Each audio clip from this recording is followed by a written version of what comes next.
Hi everyone. इस class में हम लोग कवर करने वाले हैं पॉवर्टी और इनइक्वलिटी को।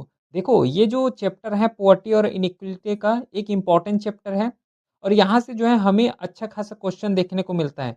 इस चैप्टर को भी हमें अच्छे तरीके तरीके से कवर करना है, विथ डिटेल के साथ इसको कवर करना है। क्लियर है? तो ये तो होने वाले पूरा कंप्लीट पॉलिटी और इनइक्वलिटी का पूरा इकोनॉमिक्स हम लोग कंप्लीट कर रहे हैं, वो भी एग्जाम ओरिएंटेड कवर कर रहे हैं। जिस हिसाब से क्वेश्चन पूछे जाते हैं, जितना एग्ज़ाम का डिमांड है, उसी लेवल तक हमें पूरे इसको प्रॉपर अच्छे तरीके से कवर करना है। अननेसेसरी का यहाँ पे हमें कुछ चीज़ नहीं पढ़ना है, क्योंकि जितना मिनिमम रिसोर्स रखोगे, ठीक है? जितना मिनिमम रिसोर्स रहेगा उतना उसको मैक्सिमम लेवल में यूटिलाइज़ कर सकते हो, मैक्सिमम लेवल में उसको रिवाइज़ कर सकते हो। और अल्टीमेटली करना क्या है? रिवाइज़ ही करना है। तभी जाके जो है एग्ज़ाम में अच्छे तरीके से मार्क्स वहाँ पे फेच कर पाओगे और अच्छे तरीके से जो है, जो पेपर 1 का होता है उसमें मार्क्स जो है एक्यूरेटली तरीके से कर पाओगे। तो ये जो है बहुत इम्पोर्टेंट होता है कि अच्छे तरीके से उसको प्रिपेयर करके जाना, रैंडमली कवर नहीं करना है, ठीक है? तो इसमें हम लोग पूरा कंप्लीट करने वाले हैं। पॉवर्टी टॉपिक को तो कंप्लीट करेंगे, इसी के साथ हम लोग जो है इनइक्वालिटी टॉपिक को भी यहाँ पे कंप्लीट करने वाले हैं। बाकी कोई भी डाउट रहता है, तो व्हाट्सएप नंबर दिया हुआ है, इसमें मैसेज कर सकते हो। टेलीग्राम चैनल को ज्वाइन कर लो, क्योंकि यहाँ पे पूरा पीडीएफ नोटिफिकेशन इस क्लास का पूरा नोट्स जो है टेलीग्राम चैनल में ही अपलोड होता है। क्लियर है? जो कि लिंक डिस्क्रिप्शन में दिया हुआ है। चलिए फिर स्टार्ट करते हैं, पॉवर्टी और इनइक्वालिटी टॉपिक को कवर करते हैं। सबसे पहले हम लोग जो कवर करने वाले हैं वो पॉवर्टी को कवर करेंगे। जैसे पॉवर्टी टॉपिक एंड होता है पूरा कवर कर लेते हैं, उसके बाद इनइक्वालिटी टॉपिक को हम लोग यहाँ पे डिस्कस करेंगे। तो देखो, सबसे पहले हम लोग अगर डिस्कस करें पॉवर्टी, तो पॉवर्टी एक्चुअली क्या होता है ना? पॉवर्टी हम लोग ऐसा कंसिडर करते हैं कि जो बहुत कम पैसा कमाते हैं, जिसका इनकम लेवल बहुत लो होता है, उसको हम लोग पॉवर्टी बोलते हैं। ऐसा नहीं, अब हम लोग जो है सीएपीएफ का प्रिपरेशन कर रहे हैं, तो जो लेवल होता है, उस लेवल तक हमें टच करते हुए जाना है, ठीक है? पॉवर्टी का एक्चुअली मतलब होता है कि कोई भी लाइफ को, है ना, लाइफ को सस्टेन करने के लिए जितना बेसिक्स जो रिक्वायरमेंट होता है, यहाँ पे मैं इनकम का बात नहीं कर रहा हूँ, मैं रिक्वायरमेंट का बात कर रहा हूँ, ठीक है? जितना एक रिक्वायरमेंट होता है और उस रिक्वायरमेंट को अगर पूरा कर रहे हो तब तो पॉवर्टी नहीं कहलाओगे, लेकिन उस एक मिनिमम लेवल का जो रिक्वायरमेंट होता है एक लाइफ को सस्टेन करने के लिए, अगर उसके नीचे लेवल में हो तो उसको हम लोग जो है पॉवर्टी कंसिडर करते हैं, ठीक है? देखो, प्रॉपर इसका स्टैंडर्ड पॉवर्टी जो कि एक मल्टी डायमेंशनल कंडीशन होता है ना। मल्टी डायमेंशनल मतलब सोसाइटल जो है लेवल में उसको भी हम लोग पॉवर्टी कंसिडर करते हैं। क्लियर है? सोशियो लेवल में, इकोनॉमिकल लेवल में, हर फील्ड में यहाँ पे जो है पॉवर्टी होता है। जस्ट इनकम के बेस में हम लोग पॉवर्टी को कंसिडर नहीं करते हैं। इसलिए यहाँ पे लिखा गया है multi dimensional condition in which an individual lacks the minimum resources necessary और बेसिक स्टैंडर्ड ऑफ लाइफ। एक लाइफ को सस्टेन करने के लिए जितना एक बेसिक्स रिसोर्सेज हैं, उस रिसोर्स को भी अगर पूरा नहीं कर पा रहे हो, तब उस केस में हम लोग बोलते हैं ये जो है पॉवर्टी है। अब इकोनॉमिस्ट के द्वारा जो है इसे डिफरेंट डिफरेंट टर्म से भी जाने जाते हैं, डिफरेंट डिफरेंट इसका नेम से भी है। जैसे कि इसी को हम लोग इनकम डिप्रिसिएशन भी बोलते हैं। देखो, यहाँ पे इनकम डिप्रिसिएशन बोलने का मतलब यहाँ पे यही है कि अगर किसी पर्सन के पास प्रॉपर लेवल में इनकम होंगे तो जो लाइफ सस्टेन करना होगा वो ईज़ी तरीके से कर पाएँगे। लेकिन अगर वही पर्सन के पास अगर इनकम बहुत कम है तो उसको लाइफ सस्टेन करने के लिए जितना भी रिक्वायरमेंट है, नेसेसरी है ना? रिसोर्स का जो नेसेसरी उसको जो है अवेलेबल नहीं करा पाएँगे। इसलिए इसको जो है इनकम डेप्रिसिएशन भी बोलते हैं। फिर कंज़प्शन डेप्रिवेशन, कंज़प्शन मतलब जो है जितना कंज़प्शन करना चाहिए, कैलोरी बेस्ड, आगे डिस्कस करेंगे। तो जैसे कि रूरल एरिया का अगर बात करोगे तो पर डे जो है 2400 यहाँ पे कैलोरी इंटेक करना चाहिए। अर्बन एरिया का बात करोगे तो 2100 कैलोरी यहाँ पे जो है इंटेक करना चाहिए। तो अगर इस तरीके से अगर इंटेक भी नहीं कर पा रहे हो तो उसको हम लोग बोलेंगे कंज़प्शन डेप्रिसिएशन। ठीक है? फिर कैपेबिलिटी डेप्रिसिएशन आते हैं इसी के अकॉर्डिंग, जो कि अमर्त्य सेन के द्वारा दिए गए हैं। फिर आता है एक मल्टी डायमेंशनल डेप्रिसिएशन, जिसमें से एजुकेशन को भी यहाँ पे देखे जाते हैं। स्टैंडर्ड कितना है, लिविंग स्टैंडर्ड उसको भी देखे जाते हैं। हेल्थ केयर इंफ्रास्ट्रक्चर को भी देखे जाते हैं, जिसको हम लोग मल्टी डायमेंशनल डेप्रिसिएशन बोलते हैं। ठीक है? ये कुछ इकोनॉमिस्ट के द्वारा जो है डिफरेंट डिफरेंट टर्म दिए जाते हैं, लेकिन पॉवर्टी का सिंपल मतलब हमें इतना ही समझना है कि जो बेसिक्स लाइफ को सस्टेन करने के लिए जो रिसोर्सेज हैं, उसका भी यहाँ पे कमी होना, उसको हम लोग यहाँ पे पॉवर्टी कंसिडर कर रहे हैं। अब कई कारण हैं जो है पॉवर्टी यहाँ पे हमें देखने को मिलता है। डिफरेंट डिफरेंट कारण हैं, जैसे अनएम्प्लॉयमेंट या फिर अंडर एम्प्लॉयमेंट। देखो इससे क्या होगा, अंडर एम्प्लॉयमेंट हो या फिर अनएम्प्लॉयमेंट है, कोई काम नहीं कर रहे हो, तो सबसे पहले बात तो इनकम नहीं आएगा। अब देखो खुद यहाँ से इंटरलिंक कर सकते हो, अगर इनकम नहीं आएगा तो रिसोर्सेज जो चाहिए लाइफ सस्टेन करने के लिए, वो रिसोर्सेज नहीं आएँगे। अब इनकम से कुछ नहीं आ रहा है तो सीधी-सी बात है कि पॉवर्टी में जाओगे ही जाओगे। ठीक है? अगर एग्रीकल्चर प्रोडक्टिविटी कम आ रहा है, मतलब जिस तरीके से एग्रीकल्चर से प्रोडक्टिविटी आना चाहिए, अगर ज़्यादा प्रोडक्टिविटी होगा तो इनकम लेवल ज़्यादा होंगे। इनकम लेवल ज़्यादा होंगे तो स्टैंडर्ड ऑफ लाइफ है ऑटोमेटिकली जो है इंक्रीज़ देखने को मिलेगा। लेकिन यहाँ पे लो एग्रीकल्चर प्रोडक्टिविटी है, एग्रीकल्चर ही ठीक तरीके से नहीं हो रहा है, तो सीधी-सी बात है इनकम लेवल यहाँ पे कम होगा। जब इनकम लेवल कम होगा, रिसोर्सेज़ भी मोबिलाइज़ नहीं कर पाओगे। अब रिसोर्सेज़ नहीं है तो लाइफ को सस्टेन करने के लिए जो थिंग्स चाहिए, जो सामान चाहिए, ज़रूरतें चाहिए, उसको भी कंप्लीट नहीं कर पाओगे, पूरे नहीं कर पाओगे। ये जो है दिक्कत होता है। फिर अनइक्वल डिस्ट्रीब्यूशन ऑफ वेल्थ, कि जिसके पास ज़्यादा पैसा है, वो ज़्यादा लिविंग स्टैंडर्ड में रह रहे हैं। तो स्टैंडर्ड लाइफ होता है, उसको जो है फ़ील कर रहा है। जिसके पास जो है इनकम लेवल बहुत कम है, उस तरीके से जो है एक्सेस नहीं कर पा रहा है।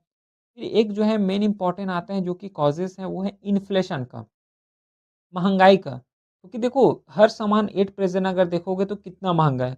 अब महँगा है लेकिन इनकम तो बढ़ नहीं रहा है। इनकम जैसा का तैसा है, लेकिन जो प्राइस है कोई भी थिंग्स का, पार्टिकुलर थिंग्स का, उसका लेवल बढ़ रहा है।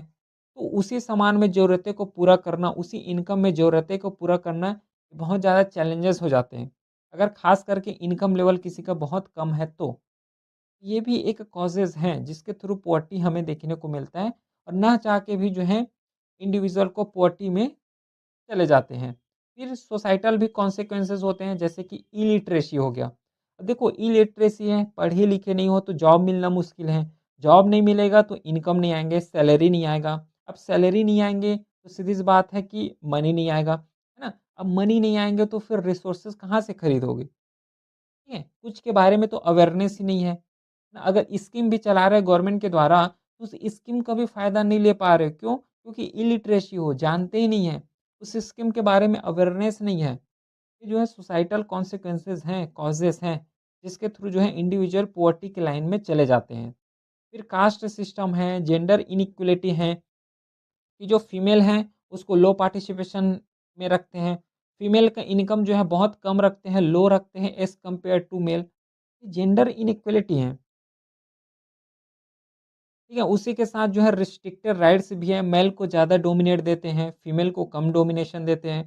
फिर कुछ सोशल कस्टम्स हैं जैसे कि डॉरी हो गया, रिचुअल्स हो गया, फेस्टिवल्स हो गया। ये भी सोसाइटल इशू हैं, कॉजेज़ हैं, जहाँ से हमें पॉवर्टी लाइन की तरफ जाते हुए दिखाई देते हैं। तो ये तो जस्ट कुछ कॉजेज़ रहे जो कि एग्ज़ाम ओरिएंटेड रहा है, तो उसी को हम लोगों ने डिस्कस किए हैं। और भी डिफरेंट डिफरेंट कई कॉजेज़ हैं जिसके थ्रू जो है कोई इंडिविजुअल पॉवर्टी लाइन में ऑटोमेटिकली चले जाते हैं। आई होप कि इसका जो कॉजेज़ हैं, क्योंकि बहुत सारे कॉजेज़ को हम लोगों ने यहाँ पे डिस्कस किए हैं, और इतना कॉजेज़ है मोर देन सफिशिएंट है। और अगर कोई दूसरा कॉजेज़ आते हैं एग्ज़ाम में भी सपोज़ आ जाते हैं, ऐसे तो देखो बहुत सारे कॉजेज़ को डिस्कस किए तो ऐसा तो नहीं लगता, लेकिन अगर आ भी जाए तो अब यहाँ से एक लॉजिक लग जाना चाहिए। पॉवर्टी किसको बोलते हैं? क्या-क्या उसका कॉजेज़ हो सकते हैं? ठीक है? इतना कवर करने के बाद अब आ जाओ कि कितने टाइप्स के पॉवर्टी होते हैं। है ना? एट प्रेज़ेंट जो है 2 ही टाइप के हम लोग पॉवर्टी को कंसीडर करते हैं। एक पॉवर्टी होता है जिसको हम लोग एब्सोल्यूट पॉवर्टी बोलते हैं, और एक पॉवर्टी होता है जो कि रिलेटिव पॉवर्टी बोलते हैं, ठीक है? तो रिलेटिव पॉवर्टी जो है अगर इसको देखोगे तो जितना भी मोस्ट जो डेवलप्ड नेशन है, उसी के द्वारा इसको हम लोग यूज़ में लिए जाते हैं। डेवलप कंट्री जैसे कि यूएस हो गया, यूरोपियन कंट्रीज़ हो गया, तो जितना भी डेवलप कंट्री है उसके द्वारा रिलेटिव पॉवर्टी को यूज़ किए जाते हैं, और मेजरली जो है ये कंपेरेबल के रेस्पेक्ट में यूज़ किए जाते हैं, ठीक है? अगर कोई भी थिंग्स को, 2 थिंग्स को अगर कंपेयर करना है, उस केस में हम लोग जो है रिलेटिव पॉवर्टी को यूज़ करते हैं। एब्सोल्यूट पॉवर्टी क्या होता है? एब्सोल्यूट पॉवर्टी का मतलब होता है जैसे कि इसको इंडिया के द्वारा ही यूज़ किए जाते हैं, है ना? जितना भी डेवलपिंग नेशन है, अंडर डेवलप्ड नेशन है, उसके द्वारा हम लोग एब्सोल्यूट पॉवर्टी को यूज़ करते हैं। अभी तक हम लोगों ने एक चीज़ समझी है पॉवर्टी। पहले तो बात को समझो पॉवर्टी किसको बोलते हैं? पॉवर्टी अभी तक हम लोगों ने समझे कि बेसिक लाइफ़ को सस्टेन करने के लिए जो लेक करते हैं उसको हम लोग जो है पॉवर्टी बोलते हैं, ठीक है? लेकिन अब यहाँ पे एक कॉन्सेप्ट आता है एब्सोल्यूट का मतलब जो बेसिक नेसेसिएट हैं, उसको भी जो है पूर्ति नहीं कर पा रहे हो। उसका लेवल का भी हम लोग पूर्ति नहीं कर पा रहे हैं, उस केस में हम लोग यहाँ पे बोलते हैं एब्सोल्यूट पॉवर्टी। मैं थोड़ा यहाँ पे ऊपर तौर पे बता रहा हूँ, अभी तो इसका पूरा स्लाइड है, पूरा डिटेल में कवर करेंगे, लेकिन थोड़ा-सा आइडिया तो हो जाए कि क्या होता है एब्सोल्यूट पॉवर्टी, क्या होता है रिलेटिव पॉवर्टी, ठीक है? तो एब्सोल्यूट पॉवर्टी जो बेसिक नेसेसिएट है, उसको भी जो है हम लोग पूरा नहीं कर पा रहे हैं, उसको बोलते हैं हम लोग एब्सोल्यूट पॉवर्टी। यहाँ पे लिखा गया है Absolute poverty refer to condition where individual cannot meet the basic minimum need requirement for survival। जो हमें सर्वाइवर के लिए जो थिंग्स चाहिए ना, जितना भी रिक्वायरमेंट है उसको भी अगर पूरा नहीं कर पा रहे हो तो उसको हम लोग बोलेंगे एब्सोल्यूट।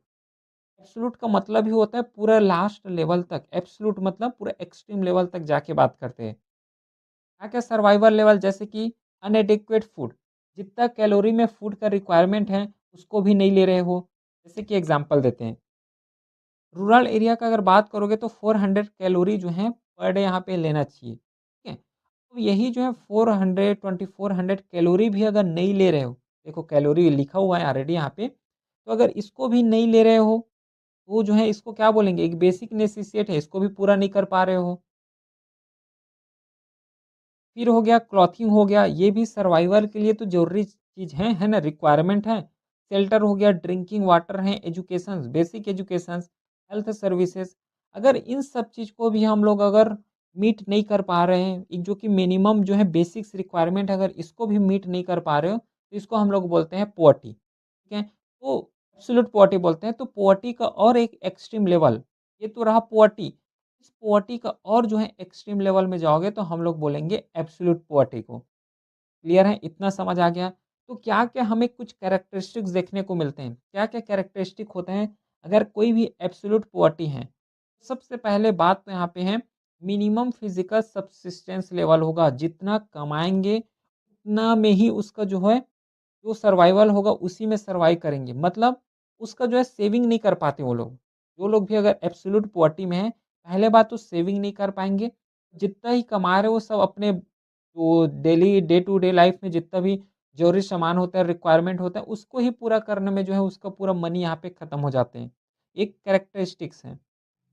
फिर consistence across time and religion, ये भी है। इसके अकॉर्डिंग एडजस्ट होना, हो जाते हैं एडजस्ट। उसी के साथ जो है nutritional requirement, basic non food item use widely in developing nation, अभी बताए इस चीज़ के बारे में। जो एब्सोल्यूट पॉवर्टी है वाइडली हम लोग जितना भी डेवलपिंग नेशन है या फिर जो पुअर नेशन है उसके द्वारा जो है इसे किए जाते हैं। बाकी अगर एब्सोल्यूट पॉवर्टी है तो गवर्नमेंट के द्वारा कुछ ना कुछ प्रोग्राम तो चलाएँगे चलाएँगे, इसमें कोई दिक्कत नहीं है, ठीक है? इतना समझ आ गया? चलो, यहाँ तक हम लोगों ने कवर किए कि पॉवर्टी क्या होता है, किस तरीके से पॉवर्टी है, कॉजेज़ क्या होते हैं, उसका कॉन्सिक्वेंसेज़ क्या है, उसी के साथ टाइप्स ऑफ पॉवर्टी को भी हम लोग डिस्कस कर लिए। अब एक चीज़ यहाँ पे माइंड में लाओ कि खुद सोचो इंडिया जो कितना डाइवर्सिफ़ाई कंट्री है, ठीक है? अब डाइवर्सिफ़ाई कंट्री के होने के बाद भी हम लोग कैसे जो है पॉवर्टी को मेज़र करते हैं? कैसे हमें पता कि इस स्टेट में जो है इतना जो है, इतना जो डाटा है या फिर इतना लेवल का पॉवर्टी है, कहाँ पे पॉवर्टी नहीं है, कहाँ पे पॉवर्टी है? इसको जानने के लिए हम लोग जो है यूज़ करते हैं मेज़रमेंट का, ठीक है? अब मेज़रमेंट हम लोग डिफ़रेंट डिफ़रेंट तरीके से करते हैं। जैसे कि पहला मेज़रमेंट हम लोग करते हैं पॉवर्टी लाइन के थ्रू। क्या होता है पॉवर्टी लाइन? पॉवर्टी लाइन जो है एक कट ऑफ लेवल होता है, एक लाइन होता है। अगर एक इस लाइन के ऊपर अगर जाओगे तो पॉवर्टी नहीं रहोगे। अगर इस लाइन के नीचे जाओगे, तो इसको हम लोग बोलते हैं पॉवर्टी लाइन या फिर पॉवर्टी। देखो यहाँ पे, पॉवर्टी लाइन का मतलब होता है कि जो कि एक कट ऑफ लेवल होता है ऑफ इनकम या फिर कंज़प्शन एक्सपेंडिचर का, बिलो व्हिच अ पर्सन और हाउसहोल्ड इज़ कंसीडर पुअर। ठीक है? Because they can not meet minimum basic needs. ये जो लाइन है, इस लाइन को हम लोग बोल रहे हैं पॉवर्टी लाइन। अब ये जो है डिफाइन किए जाते हैं, जैसे कि इंडिया है। अब इंडिया में मान लो 100 रुपीज़ जो है पर पर्सन उसको यहाँ पे अर्न करना है, ठीक है? तो हम लोगों ने या फिर इंडिया में 100 लेवल का यहाँ पे कट ऑफ लेवल है, ठीक है? अगर ₹100 कमा रहे हो, ठीक है? अगर ₹100 से ऊपर कमा रहे हो, पहली बात तो जो ₹100 है ये एक पॉवर्टी लाइन है। नहीं, हम लोग ने डिसाइड किए, इंडिया के द्वारा डिसाइड किए गए हैं इस पॉवर्टी लाइन को कि ₹100 का यहाँ पे पॉवर्टी लाइन है। अगर ₹100 से ऊपर अगर अर्न कर रहे हो तब तो पॉवर्टी लाइन से बाहर हो। अगर ₹100 से नीचे अगर कंसीडर कर रहे हो तो इसको हम लोग जो है एब्सोल्यूट पॉवर्टी या फिर पॉवर्टी कंसीडर करते हैं। ये जो लाइन दिख रहा है ना, इसी लाइन को हम लोग बोलते हैं पॉवर्टी लाइन। क्लियर, ये समझ आ गया? ये वाला पता है ना, जो मिनिमम बेसिक्स नीड्स है, बेसिक नीड्स में क्या-क्या आते हैं, जैसे कि फूड है, क्लोथिंग, शेल्टर, एजुकेशन, हेल्थ हो गया, यूटिलिटीज़ हो गया, ये बेसिक्स के अंदर ही आते हैं, इस चीज़ को ध्यान देना है। क्लियर है? तो ये एक पॉवर्टी लाइन है, इसके थ्रू हम लोग जो है मेज़र करते हैं कि कितना पीपल जो है पॉवर्टी लाइन के अंदर हैं, है ना? क्योंकि पॉवर्टी लाइन के अंदर होना डायरेक्टली पॉवर्टी को ही डिफाइन कर रहा है। समझ रहे हो? ये जो लाइन है, अगर इस लाइन के नीचे में आ रहा है तो सीधी सी बात है, पॉवर्टी को ही डिफाइन करेगा। ये नंबर में हम लोग जो है काउंट करते हैं। अगर ऊपर आ रहा है तो सीधी सी बात है कि पॉवर्टी लाइन से ऊपर है। ये पहला मेज़रमेंट हो गया। अब आता है सेकंड मेज़र में हेड काउंट रेशियो, और ये जो हेड काउंट रेशियो है, इसे जो है मोस्टली इसी को ही हम लोग यूज़ करते हैं। क्या होता है ये हेड काउंट रेशियो? तो देखो, ये जो हेड काउंट रेशियो है, ये यही बताता है कि ये जो पॉवर्टी लाइन है, ये पॉवर्टी लाइन के कितने ऐसे लोग हैं, कितने नंबर ऑफ पीपल हैं, जो कि पॉवर्टी लाइन के नीचे हैं, और इसी को हम लोग बोलते हैं head count ratio. Head count ratio is the simplest and most widely हम लोग इसी को यूज़ करते हैं, अगर पॉवर्टी को मेज़र करना है तो। ये जो बताता है कि proportion of population living below poverty line, ये जो पॉवर्टी लाइन है, इस पॉवर्टी लाइन के अंदर कितने लोग रह रहे हैं, उसी को हम लोग बोलते हैं यहाँ पे हेड काउंट रेशियो। अब हेड काउंट रेशियो को जो है, अगर फ़ॉर्मूला अगर देखोगे तो हेड काउंट रेशियो का फ़ॉर्मूला होता है number of people below poverty line, जो कि पुअर हो गया, और टोटल पॉपुलेशन। ठीक है? अगर इसको थोड़ा-सा अगर एग्ज़ाम्पल देके समझाऊँ तो देखो, सपोज़ करो कि इंडिया में टोटल पॉपुलेशन कितना है? 100 करोड़ मानते हैं, ठीक है? 150 है। हम लोग 100 करोड़ यहाँ पे समझ रहे हैं। और इसमें से जो है हम लोगों ने पॉवर्टी लाइन के थ्रू एक नंबर डिसाइड कर लिए हैं। नंबर डिसाइड नहीं किए, एक्चुअल में उतने पॉवर्टी हैं। हम लोग पॉवर्टी जो या फिर पुअर पीपल हैं, उसको हम लोग कंसीडर कर लेते हैं 20 करोड़। टोटल पॉपुलेशन है 100 करोड़, उसमें जो है 20 करोड़ यहाँ पे पॉवर्टी लाइन है या फिर पुअर पीपल है। तो अगर मेरे को बोल दिए कि हेड काउंट रेशियो निकालो, तो कैसे निकालोगे? तो देखो, अभी हम लोग फ़ॉर्मूला डिस्कस किए, ये हो गया हेड काउंट रेशियो। कितना पॉवर्टी है? तो यहाँ पे हम लोगों ने लिए हैं 20 पॉवर्टी है, और टोटल पॉपुलेशन कितना है? 100 करोड़ एज़्यूम किए, तो ये हो गया 100 करोड़। तो देखो, अब इसको हम लोग जो है डिवाइड करेंगे तो ये 0.20 इतने में आएँगे।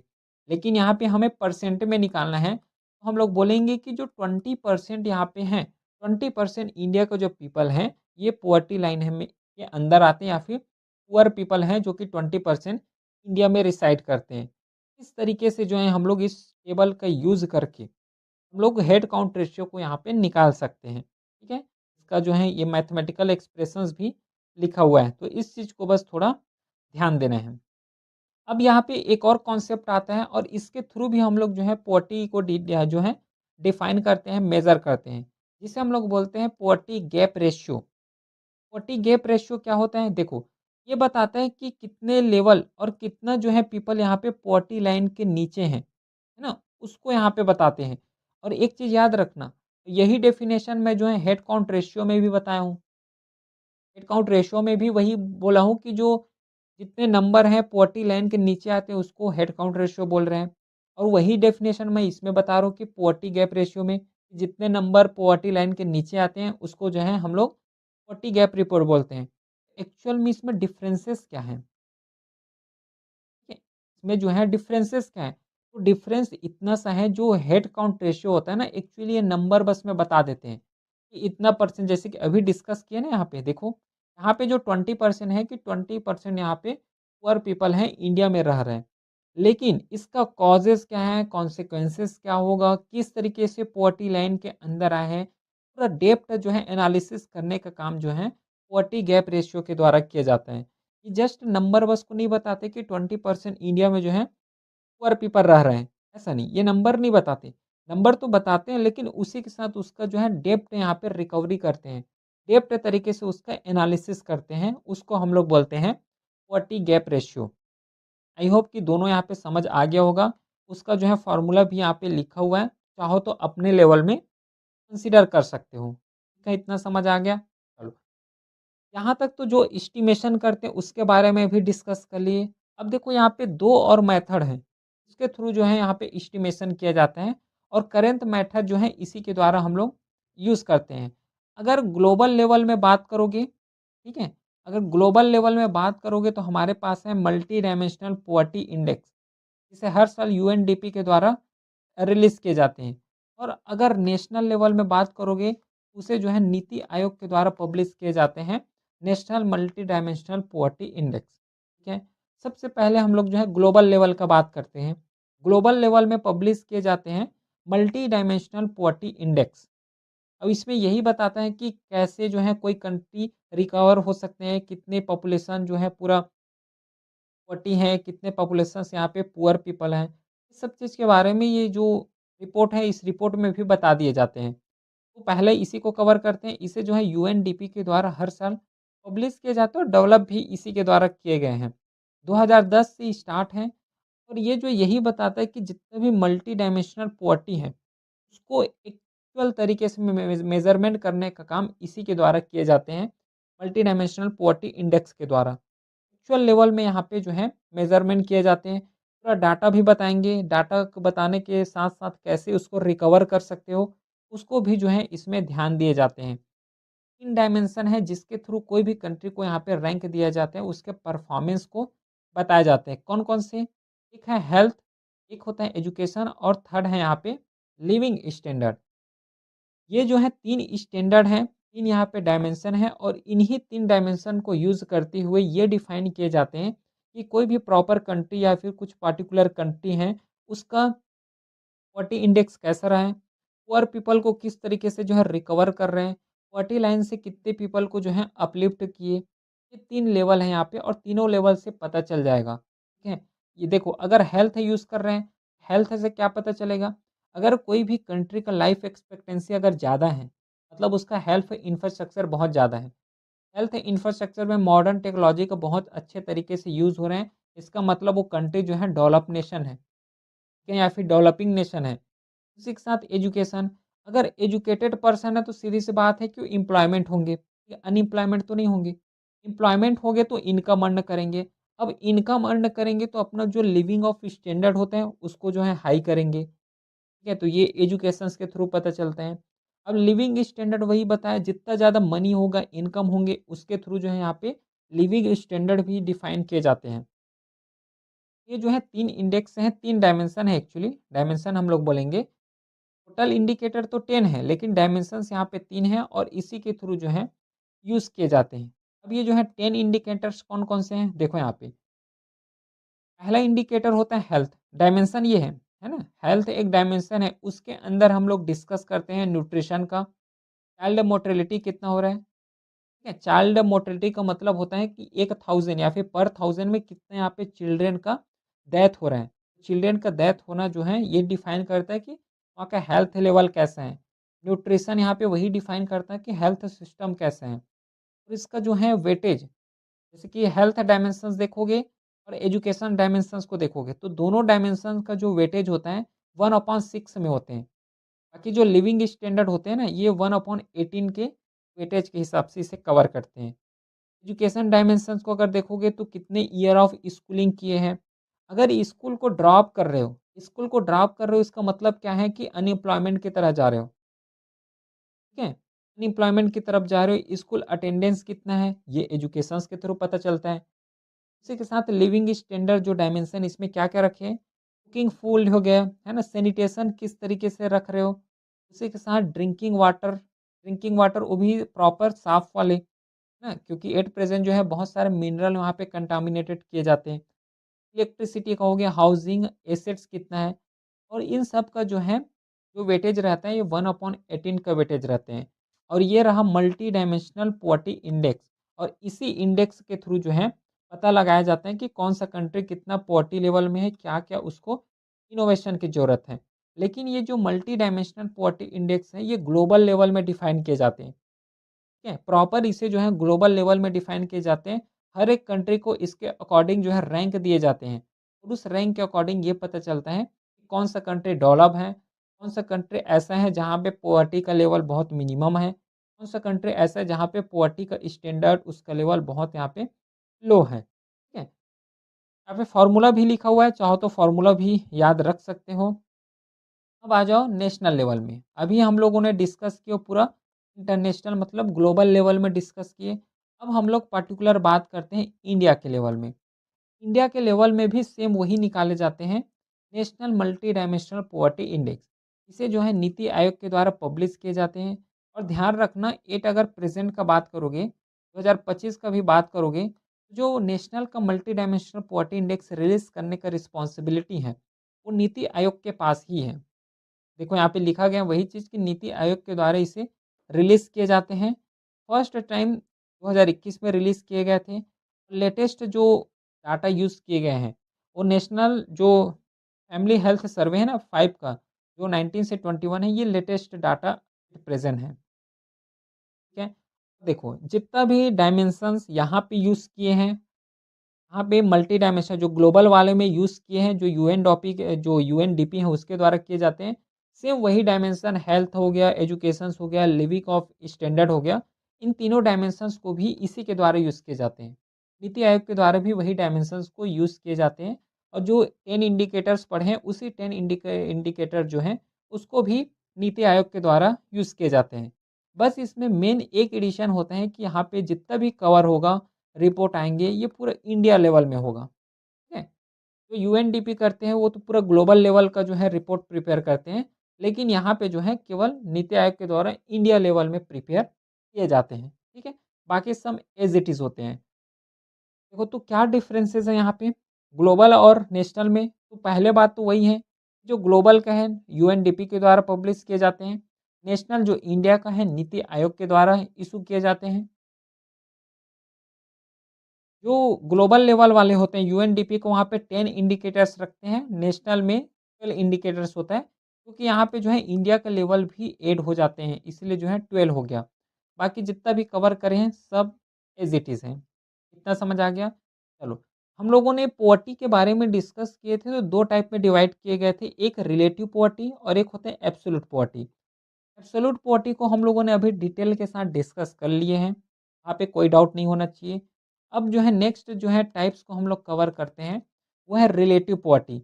रिलेटिव पॉवर्टी पहले ही बताया हूँ कि ये जो कॉन्सेप्ट है, एक्चुअली जितना डेवलप्ड नेशन है उसी के द्वारा ही किए जाते हैं।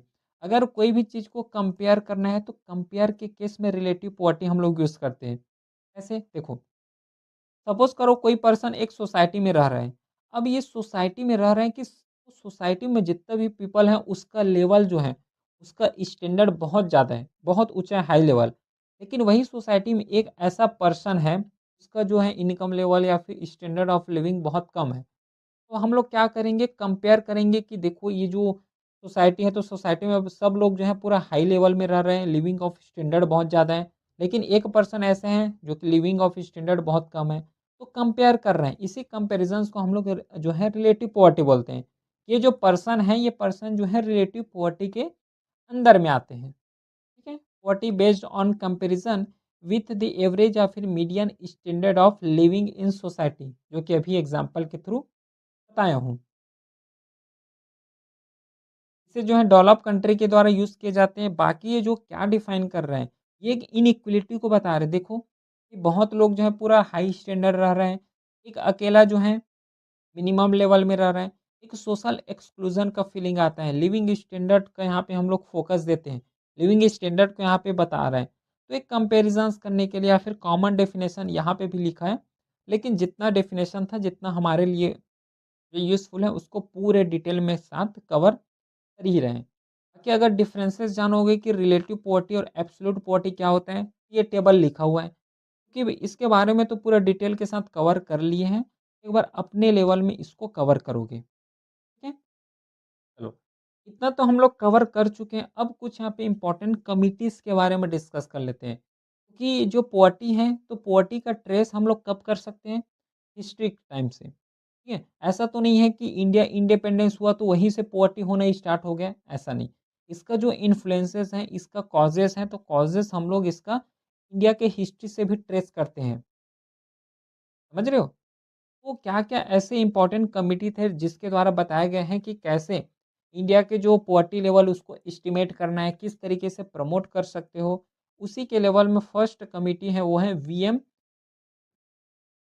दांडेकर कमिटी, ठीक है? इसे हम लोग नीलकंठ राठ कमिटी के नाम से भी जाने जाते हैं, जिसे 1971 में फाउंड किए गए थे और इसका पर्पस था कि जो पॉवर्टी है उसी को एस्टिमेट करना था और वो भी साइंटिफिक मैनर में, ठीक है? क्योंकि टाइम पीरियड देखो 1971 है, मतलब जो इंडिया इंडिपेंडेंस हुआ उसके कई साल आगे का बात कर रहे हैं, जहाँ पे थोड़ा साइंटिफिकली एडवांसमेंट होना स्टार्ट हो गए थे, ठीक है? तो साइंटिफिक वे में पॉवर्टी को एस्टिमेट करना इंडिया में, ये जो है इसका पर्पस था वीएम दांडेकर कमिटी का और इन्होंने डाटा यूज़ किए गए थे एनएसएस का, नेशनल सैंपल सर्वे है, इसका डाटा जो है यूज़ किए गए थे। साथ में याद रखना इसका मेथोडोलॉजी कैसा था, क्या ये कैलोरी इनटेक के बेस में जो है डाटा प्रिपेयर कर रहे थे या फिर क्या ये जो है कंज़म्पशन के बेस में डाटा प्रिपेयर किए या फिर क्या इनकम के बेस में डाटा प्रिपेयर किए? ये जो मेथोडोलॉजी है, ये मेथोडोलॉजी यहाँ पे बहुत ज़्यादा इम्पोर्टेंट होने वाला है। तो इसके द्वारा जो इस कमिटी के द्वारा जो मेथोडोलॉजी यूज़ कर रहे थे, वो कैलोरी इंटेक के बेस में यूज़ कर रहे थे, कि किस तरीके से जो है एक पर्सन्स को मिनिमम लेवल में कैलोरी का जो है रिक्वायरमेंट है, अगर अपने लाइफ़ को सस्टेन करना है तो। उसी के साथ जो है कंज़म्पशन एक्सपेंडिचर को भी यहाँ पे एज़ अ मेथोडोलॉजी के तौर पे यूज़ किए। इन्होंने क्या बताया कि अगर एक लाइफ़ को जो है सस्टेन करना है या फिर पॉवर्टी लाइन से ऊपर आना है, तो 2250 कैलोरी पर डे पर पर्सन्स को ज़रूरत है, ठीक? ये जो है फर्स्ट टाइम जो है स्टेट लेवल में पॉवर्टी का एस्टिमेशन इस कमिटी के द्वारा किए गए थे। बाकी नेक्स्ट कमिटी है वाईके अलाग कमिटी। इसे जो है 1979 में फॉर्म किए गए थे। इसका पर्पस भी वही था कि पॉवर्टी लाइन को ऑफिशियली यहाँ पे डिसाइड करना कि कितना पॉवर्टी लाइन यहाँ पे होना चाहिए। अब पॉवर्टी लाइन क्या होता है ये नहीं बोलना, पॉवर्टी लाइन समझ चुके हैं। तो इसका जो है मेन मेथड था कैलोरी इनटेक मेथड और इसके द्वारा जो है टर्म को फिक्स किए गए थे। ना वाई के जो अलाग कमिटी हैं, इसके द्वारा बोले गए थे कि 2400 यहाँ पे कैलोरी पर पर्सन चाहिए रूरल एरिया के लिए, ठीक है? और 2100 कैलोरी पर पर्सन यहाँ पे हर दिन चाहिए अर्बन एरिया के लिए। ये जो है कैलोरी इंटेक को ध्यान दोगे, कैलोरी इंटेक को यहाँ पे इस वाई के अलाग कमिटी के द्वारा क्या किए गए हैं, एज़्यूम किए गए थे और डाटा तो एनएसएस का ही डाटा यूज़ किए गए थे। और जो पॉवर्टी लाइन डिफाइन किए गए थे फर्स्ट टाइम, वो वाई के अलाग कमिटी के रिकमेंडेशन से ही किए गए थे। रिकमेंडेशंस के द्वारा ही किए गए थे, बाकी स्टेट स्पेसिफिक कंज्यूमर प्राइजेस हो गया, इसको भी किए गए थे और साथ में ऑल इंडिया लेवल का जो है चार्ट इसके द्वारा प्रिपेयर किए गए थे। और यही जो एक कमिटी है ना 1979 से, और इसी के द्वारा या फिर इसके जितना भी आगे कमिटी आएँगे, उसका एक फाउंडेशन रखे गए थे ऑफिशियल पॉवर्टी एस्टिमेशंस का। कि ऑफ़िशियली इसके द्वारा बता दिए गए थे कि 2400 कैलोरी यहाँ पे रूरल एरिया के लिए पर पर्सन पर डे चाहिए ही चाहिए और अर्बन के लिए 2100 कैलोरी पर डे पर पर्सन चाहिए, है ना? तो इसका जो है एक फाउंडेशन रखने का काम जो है इसी कमिटी के द्वारा किए गए थे। फिर उसके बाद डीटी कमिटी आता है जो कि 1993 में फॉर्म किए गए थे। इसका भी सेम वही था, रिव्यू करने के साथ जो पॉवर्टी एस्टिमेशन मेथोडोलॉजी अभी यूज़ कर रहे थे, चाहे कैलोरी बेस्ड हो, चाहे कंज़प्शन बेस्ड हो, उसको यहाँ पे डिसाइड करना इसका मेन पर्पस था। बाकी 2400, 2100 कैलोरी ये तो सब पूरा सेम ही है। बाकी सब अभी प्रीवियस डिस्कस किए वही है। अगला देखो, नेक्स्ट जो कमिटी है वो है तेंदुलकर कमिटी। इसे हम लोग पॉवर्टी एस्टिमेशन और ये जितना भी अभी कमिटी हम लोग डिस्कस कर रहे हैं, ये रिव्यू ही करेगा। कोई कमिटी आने वाला है जो कि रिव्यू करेंगे, अदर जो कमिटी आए उसका, फिर उसके साथ कुछ रिकमेंडेशन देंगे। तो तेंदुलकर कमिटी जिसे 2009 में फाउंड किए गए थे, इसका मेन मकसद वही था कि सबसे पहले तो रिव्यू करना जितना भी अभी कमिटी गए उसका, प्लस कुछ यहाँ पे न्यू पॉवर्टी एस्टिमेशंस के जो मेथड्स हैं, उसको रिकमेंडेड करने के लिए जो है यहाँ पे इस कमेटी को फॉर्म किए गए थे और इसके द्वारा जो मेथोडोलॉजी यूज़ कर रहे थे वो यूनिफॉर्म पॉवर्टी लाइन बास्केट ये जो है यूज़ कर रहे थे और इन्होंने रिमूव किया फिक्स कैलोरी नाम को। जैसे अभी वाई के अलग कमेटी डिस्कस किए, डीटी कमेटी डिस्कस किए, जिसके द्वारा जो है 2400 और 2100 जो कैलोरी इनटेक है इसको फिक्स किए गए थे। तो इस फिक्स को यहाँ पे तेंदुलकर कमेटी के द्वारा रिमूव ही कर दिए और उसके बदले में न्यू बेसिस यहाँ पे लाए एक्सपेंडिचर, चाहे हेल्थ में एक्सपेंडिचर करो या फिर एजुकेशन में एक्सपेंडिचर करो। तो किस तरीके से हम लोग कंज़प्शन या फिर एक्सपेंडिचर कर रहे हैं हेल्थ में, एजुकेशन में, उसके बेस में अब डिफ़ाइन किए जाएँगे कि पॉवर्टी लाइन कितने हैं, कौन लोग यहाँ पे पॉवर्टी के अंदर आएँगे, कौन पॉवर्टी के बाहर आएँगे। ये सब कौन बोले? तेंदुलकर कमिटी के द्वारा बताए गए हैं। ठीक है? बाकी तो सब एज़ इट इज़ हैं और इसी के द्वारा देखो कंज़प्शन बेस्ड या फिर एक्सपेंडिचर बेस्ड बोल रहे हो, क्लियर है? तो पॉवर्टी लाइन इसके द्वारा जब डिफ़ाइन किए गए थे तो ₹816 पर मंथ आना चाहिए रूरल एरिया में और अर्बन एरिया में 1000 पर मंथ आना चाहिए। मतलब इतना कमा रहे हो हर महीना तब तो पॉवर्टी लाइन से बाहर हो, अगर नहीं कमा रहे हो तो पॉवर्टी लाइन से अंदर हो, ये बताएँ। और यहाँ पे सिंगल जो लेवल होता है ना नेशनल लेवल लाइन, तो नेशनल लेवल के लिए यही क्राइटेरिया इसके द्वारा यूज़ किए गए थे। बाकी जो है लास्ट कमिटी वो है रंगाराजन कमिटी, ठीक है? और इसके द्वारा भी पॉवर्टी लाइन को एस्टिमेट करने के लिए बाकी जितना भी तेंदुलकर कमिटी है उसको सजेस्ट करने के लिए फिर पॉवर्टी लाइन को रिवाइज़ करने के लिए इसका पर्पस रहा जिसके थ्रू रंगाराजन कमिटी को यहाँ पे अपॉइंट किए गए थे। इसका जो है इन्होंने यूज़ किए हैं, मेथोडोलॉजी इसके द्वारा जो यूज़ किए हैं, जो है वो है कैलोरी के फॉर्म में, ठीक है? 24 कैलोरी रूरल एरिया के लिए, 2100 कैलोरी अर्बन एरिया के लिए और इसे जो है 2014 में फाउंड किए गए थे, ठीक है? 2014 में अपना रिपोर्ट भी दिए गए थे। बाकी जो है पॉवर्टी लाइन इसके द्वारा डिफाइन किए गए थे, ₹972 पर मंथ आना चाहिए रूरल एरिया में और अर्बन एरिया में ₹1407 पर मंथ यहाँ पे कमा रहे हो, तो ठीक है। और बेसिक नीड्स का जो है, यहाँ पे बेसिक जो नीड्स होता है उसको भी ऐड किए गए हैं, इसके थ्रू, है ना? रंगाराजन कमिटी में जैसे कि क्लॉथिंग हो गया, हाउसिंग, एजुकेशंस, ट्रांसपोर्ट हो गया, हेल्थ हो गया, इसको भी यहाँ पे इंक्लूड किए गए हैं। बाकी ये जो है रियलिस्टिक लगा इस कमिटी का जो रिकमेंडेशन है, यहाँ पे हायर पॉवर्टी लाइन जो है यहाँ पे डिफाइन किए गए हैं। जितना तेंदुलकर के द्वारा बताया गया था ना उससे ज़्यादा है, देख लो। तेंदुलकर में आई थिंक जो है 815 है लेकिन यहाँ पे तो 972 है मतलब बहुत ज़्यादा है। ठीक है? देखो यहाँ पे 816 है, क्लियर है? ये जो है इसमें ज़्यादा है, एस्टिमेशन भी ज़्यादा किए गए हैं। बाकी इसे जो है गवर्नमेंट के द्वारा ऑफ़िशियली एक्सेप्ट भी नहीं किए। क्योंकि देखो ना इसका प्राइस देखो 972 उस समय का बात कर रहे हैं ना, 2011-12 हो गया, फिर उसको फिक्स करना, तो इसका जो प्राइस है पॉवर्टी लाइन एस्टिमेशन करने के बहुत ज़्यादा हाई है और यही एक कारण रहा जिसके थ्रू इसे रिजेक्शंस का सामना करना पड़ा।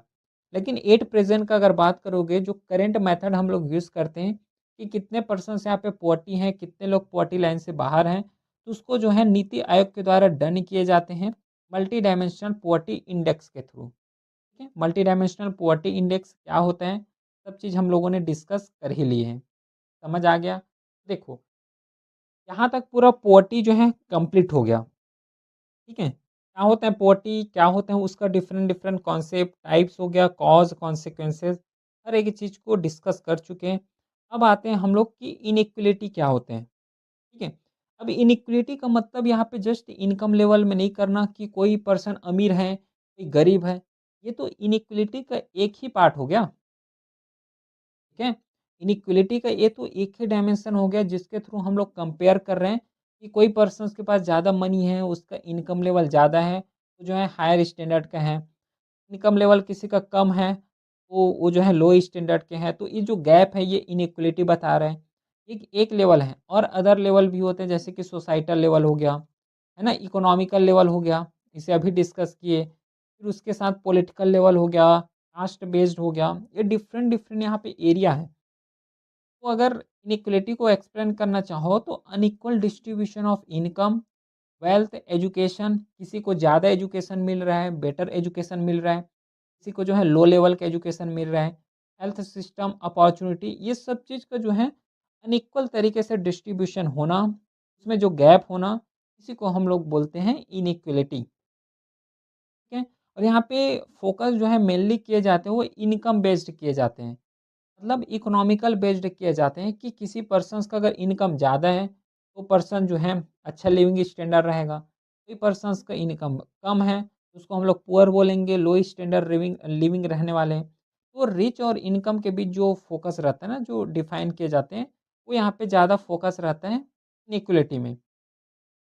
फिर इसका भी कुछ टाइप्स हैं, अभी डिस्कस किए, इनकम इनइक्वालिटी हो गया, वेल्थ इनइक्वालिटी हो गया और ये जो है जो सस्टेनेबल डेवलपमेंट गोल हैं, टोटल 17 सस्टेनेबल डेवलपमेंट गोल हैं, उसमें से जो जो 10th नंबर का जो गोल है, रिड्यूस करना इनइक्वालिटी, इससे ये जो है रिलेट करते हैं। बाकी क्या-क्या होता है इसका टाइप्स, टाइप्स जैसे कि इनकम हो गया,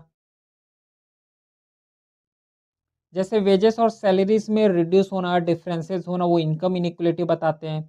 वेल्थ इनइक्वालिटी, रीजनल इनइक्वालिटी, कोई रीजन जो है डेवलप जगह में है, एरिया में है, कोई रीजन रह रहा है वहाँ पे अंडर डेवलप है। जेंडर इनइक्वालिटी, मेल को जो है ज़्यादा डोमिनेंस दे रहे हो, ज़्यादा प्रायोरिटी दे रहे हो, फीमेल को कम यहाँ पे प्रायोरिटी दे रहे हो। फिर सोशल इनइक्वालिटी होता है, इंटरजनरेशनल इनइक्वालिटी होते हैं। ये तो कुछ यहाँ पे टाइप्स हैं। बाकी इनइक्वालिटी हो रहे हैं, तो क्यों हो रहे हैं इसका भी कुछ कारण है। जैसे कि पॉवर्टी अभी डिस्कस की, तो पॉवर्टी क्यों हो रहा है उसका भी एक कारण है, कारण था डिस्कस भी किए। इसका भी यहाँ पे कारण है जैसे कि अनएम्प्लॉयमेंट, अगर अनएम्प्लॉयमेंट हो, है ना, एम्प्लॉयमेंट नहीं हो, अनएम्प्लॉयमेंट हो तो सबसे पहले इनकम नहीं आएगा। अब इनकम नहीं आएँगे, सीधी-सी बात है कि इनकम नहीं आएगा तो बेसिक लाइफ तो सस्टेन नहीं कर पाओगे। वो जो पुअर का एक लेवल होता है, पुअर की कैटेगरी में आ जाओगे। इसी के साथ लो एजुकेशंस हो गया, इनफॉर्मल सेक्टर है। अब इन सब चीज़ का डेफिनिशंस यहाँ से क्लियरली समझ आना चाहिए, क्योंकि पॉवर्टी और जो इनइक्वालिटी है एक-दूसरे से इंटरडिपेंडेंट है। ये अगर पॉवर्टी है तो इनइक्वालिटी आना यहाँ पे स्वाभाविक बात है, ठीक है? पॉवर्टी और इनइक्वालिटी क्योंकि दोनों एक-दूसरे से जो है डिपेंडेंट हम लोग बोल सकते हैं। इतना समझ आ गया? चलो। देखो पॉवर्टी का कॉजेज़ भी हम लोगों ने डिस्कस किए, क्या-क्या कॉजेज़ हैं। अब किस तरीके से हम लोग इनइक्वालिटी को मेज़र करते हैं, ये जानना बहुत ज़रूरी है। मेज़रमेंट जो है बहुत ज़रूरी है। तो देखो, सबसे पहले हम लोग मेथड यूज़ करते हैं वो है गिनी कोएफ़िशिएंट मेथड। क्या होता है गिनी कोएफ़िशिएंट मेथड? ये जो है कॉन्सेप्ट है जो कि रिलेट करते हैं इनकम और वेल्थ इनइक्वालिटी को बताते हैं और ये जो है कुछ नंबर यहाँ पे दिए जाते हैं। कौन-कौन से नंबर दिए जाते हैं उसको डिस्कस करते हैं। लेकिन इसे जो है 1912 में इटालियन जो स्टैटिस्टिशियन है, उसके द्वारा इसे डेवलप किए गए हैं और ये जो है मेज़र करने का काम करते हैं कि कौन-सा पर्सन जो है या फिर कौन-सा नेशन है, इनकम के लेवल में हाई है, लो है, वेल्थ डिस्ट्रीब्यूशन कितना है अमॉन्ग इकोनॉमिक्स, अमॉन्ग्स जो है नेशन, इन सब चीज़ को बताने का काम जो है गिनी कोएफ़िशिएंट के द्वारा किए जाते हैं। और इस रेंज में जो है नंबर डिफाइन किए गए हैं 0 से 1, ठीक है? अगर कोई भी कंट्री 0 के बहुत ज़्यादा पास है या फिर 0 आ रहा है मतलब वहाँ पे परफेक्ट इक्वलिटी है।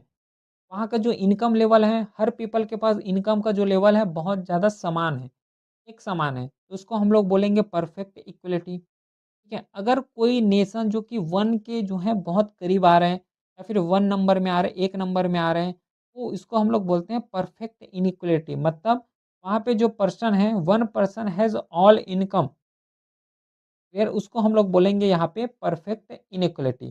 तो सीधी-सी बात है अगर हायर वैल्यू इंडिकेट कर रहा है मतलब इनइक्वालिटी बहुत ज़्यादा है। अगर वैल्यू अगर कम बता रहे हैं तो कम इनइक्वालिटी है। सीधी-सी बात है यहाँ पे। और इसी वैल्यू को डिनोट करने के लिए हम लोग एक ग्राफ का यूज़ करते हैं, वो है लॉरेंज कर्व का। लॉरेंज कर्व एक ग्राफ है और इस ग्राफ के थ्रू यही पता चलता है कि कौन-सा यहाँ पे नेशंस हैं या फिर कौन ऐसे इंडिविजुअल है जो कि जिसमें जो है इनइक्वालिटी बहुत ज़्यादा देखने को मिलता है। और इस कोएफ़िशिएंट को जो गिनी कोएफ़िशिएंट है इसे वर्ल्ड बैंक के द्वारा भी यूज़ किए जाते हैं, यूएनडीपी हो गया, आईएमएफ हो गया, इसके द्वारा सब इसे यूज़ किए जाते हैं, ठीक है? बाकी हम लोग पॉवर्टी मेज़रमेंट करना है, ह्यूमन डेवलपमेंट मेज़र क करना है, उसके साथ अगर इनइक्वालिटी मेज़र करना है, इस केस में इस जो गिनी कोएफ़िशिएंट है उसका हम लोग यूज़ करते हैं। बाकी इसके बारे में डिस्कस कर लिए, अगर कोई 0 के ज़्यादा करीब आ रहे हैं तो इनइक्वालिटी ज़्यादा है। देखो, अभी एक चीज़ मैं बताऊँ कि लॉरेंज कर्व के बारे में, यहाँ पे जो वैल्यू लिखा हुआ है 0 से 1 के बीच, इसे रिप्रेज़ेंट करने का काम जो है लॉरेंज कर्व के द्वारा ही किए जाते हैं। और जो लॉरेंज कर्व है ये ग्राफ़िकल रिप्रेज़ेंटेशन है, जो कि बताता है कि कहाँ पे जो है इनकम का डिस्ट्रीब्यूशन कितना है और कहाँ पे ऐसे जगह जहाँ पे इनकम का डिस्ट्रीब्यूशन बहुत कम है। सीधी-सी बात है इनकम और वेल्थ के जो डिस्ट्रीब्यूशंस को बताते हैं, उसको हम लोग जो है लॉरेंज कर्व बोलते हैं, जो कि एक ग्राफ़िकली रिप्रेज़ेंटेशन होता है। अभी समझाता हूँ पूरे ग्राफ़ को, लेकिन इसे हम लोग जो है ग्राफ़िकली तरीके से रिप्रेज़ेंट करते हैं। ये सब चीज़ लिखा हुआ है ऑटोमेटिक समझ आ जाएगा जब ग्राफ को समझोगे तो।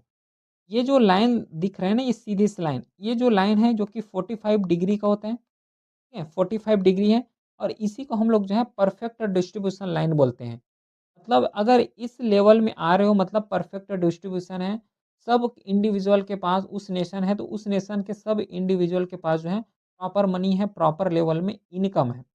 लेकिन देखो, अगर ये जो लाइन यहाँ पे डेविएट हो रहा है, जितना ज़्यादा डेविएट होगा उसका मतलब है कि उस नेशन में उतना ज़्यादा इनकम इनइक्वालिटीज़ है, ठीक है? ज़्यादा अगर है ना, ये ज़्यादा अगर नीचे आ रहे हैं, अगर इस तरीके से नीचे आ रहे हैं मतलब इनकम इनइक्वालिटीज़ बहुत ज़्यादा है।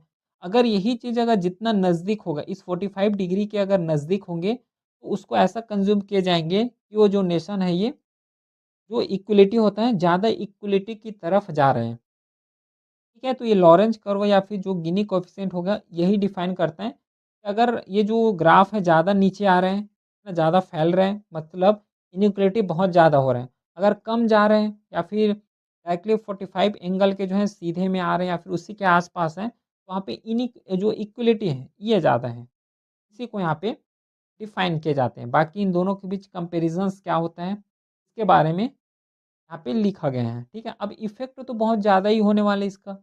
इनइक्वालिटी है। इनइक्वालिटी का इफ़ेक्ट क्या है? अनइवन ग्रोथ देखने को मिलेगा। कई ऐसा इंडिया का स्टेट है जो कि डेवलप्ड स्टेट है।